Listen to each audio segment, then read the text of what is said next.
కదండి. ఈరోజు ఒక వ్యక్తిని ప్రేమించాలంటే తన కోసం ఎంతో ప్రయత్నం చేస్తూ ఉంటాం. తనను కలవడానికి, తనతో మాట్లాడాలని, తనతో టైం స్పెండ్ చేయాలని చాలామంది కూడా ఆశపడుతూ ఉంటారు. అది తప్పేమీ కాదు. కానీ అంతకన్నా అమూల్యమైన ప్రేమ మన యేసయ్య ప్రేమ. ఆయన ఆయన కోసం ఒకసారి ఆలోచించాలి. తనకు కూడా యేసుప్రభు గారికి కూడా మనం అంటే చాలా ఇష్టము. చాలా అపురూపమైన ప్రేమ. ఆయనకి అనిపించి ఉండొచ్చు కదండి. తనతో మాట్లాడాలి, ఆ బిడ్డతో మాట్లాడాలి, నా కోసం ఎప్పుడు ప్రార్థన చేస్తాడు, తన దగ్గరికి నేను ఎప్పుడు వెళ్ళాలి అని యేసుప్రభు వారు ఆలోచించుకొని ఉంటారు. కానీ మనం ఆయనకి అవకాశం ఇవ్వం. ఎందుకంటే ఈ లోక ప్రేమ ఎలాంటిదంటే కొంతకాలం అవసరం ఉన్నంతసేపు మనతో ఉంటారు. అవసరం తీరిపోయిన తర్వాత వేరే వాళ్ళ దగ్గరికి వెళ్ళిపోయే ప్రేమ. ఎందుకంటే ఇది ఎక్స్పైర్ డేట్ ఉన్న ప్రేమ ఇది అంతా కూడా. కానీ ఎక్స్పైర్ డేట్ లేని ప్రేమ నా యేసయ్య ప్రేమ.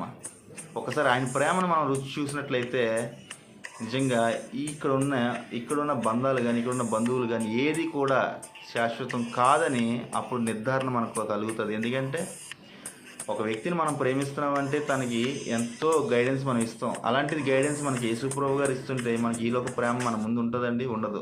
ఎందుకంటే యుగాలు మారినా సరే ఆయన మాట మాత్రం ఎన్నడూ మారదంటండి.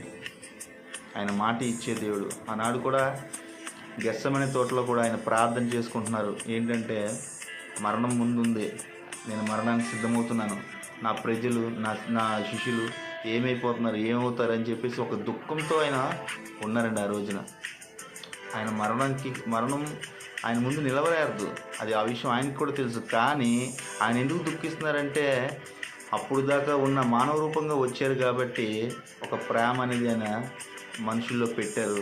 ఆయన కూడా ప్రేమ పూర్వకంగా చాలామందితో కూడా కలిసి మాట్లాడడం, కలిసి విందు చేయడం, కలిసి భోజనం చేయడం, కలిసి ఉండడం, శిష్యులతో కలిసి స్నేహం చేయడం, ఒక బంధాన్ని ఏర్పాటు చేసుకున్నారు.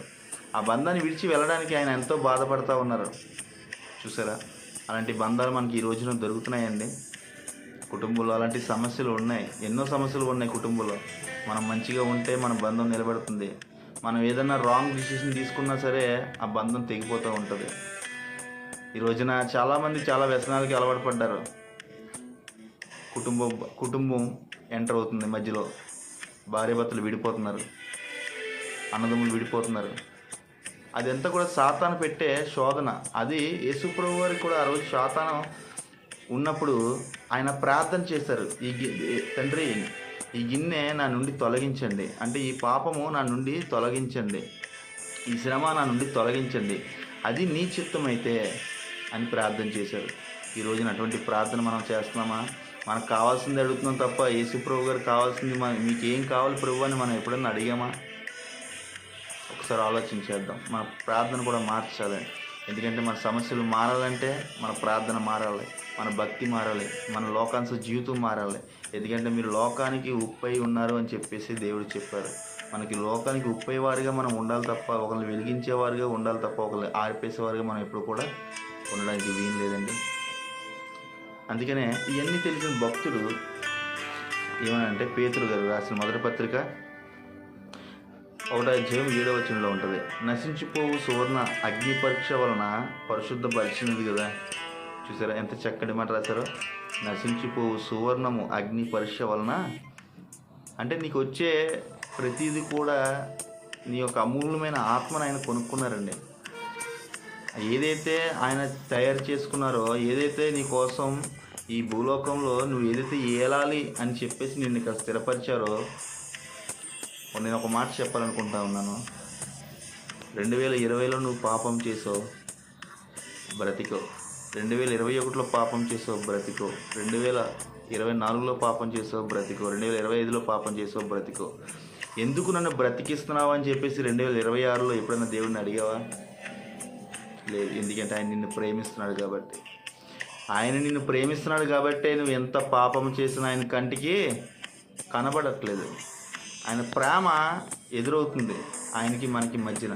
అందుకని మనం ఈరోజు బ్రతుకుతున్నాం. అలాగని చెప్పేసి నన్ను ప్రేమిస్తున్నాడులే కదా అని చెప్పేసి నువ్వు లోకానుసారిగా తిరిగితే కనుక అగ్ని ఆరదు, పురుగు చావదు. అలాంటి నరకంలో మనం ఉంటాం. ఎందుకంటే ఆయన ప్రేమిస్తాడు. రెండో రాకడ వచ్చేంత వరకు ప్రేమిస్తాడు. ఆ తీర్పు దినమున కంపల్సరీ జడ్జిమెంట్ అనేది ఒకటి ఉంటుంది, మనం ఏం చేసామనేది. పాప పుణ్యాలు లెక్క చేసే ఒక టైం అంటూ వస్తుంది. ఆ టైంలోనే యేసు ప్రభు వారు మన కోసం వాదన చేయాలి. నా కుమారుడు ఏ తప్పు చేయలేదని చెప్పి వాదన తండ్రితో చేయాలి. అలాంటివి చేసేవారిగా నువ్వు నిలబడాలి. అంటే ఈరోజే నువ్వు భక్తిని మార్చాలి, స్థితిని మార్చాలి, పరిస్థితిని మార్చాలి. నీ నడక నీ పడకని చూసే దేవుడు. ఒక్కసారి నీ భయాన్ని కలిగి బ్రతుకుదాం. చిన్న ప్రార్థన చేసుకుందాం. మహాపశుదేశ్వరుడు నీకు వందనాలు తండ్రి, నీ నామం బట్టి ప్రార్థిస్తున్నాను అయ్యా. ఈరోజు తండ్రి నా ప్రియులు తండ్రి ఎంతమంది అయితే విని ఉన్నారు తండ్రి, వారు దీని పిల్లలకు సహాయం చేయమని యేసు నామమున అడిగి వేడుకుంటున్నాను తండ్రి. ఆమేన్.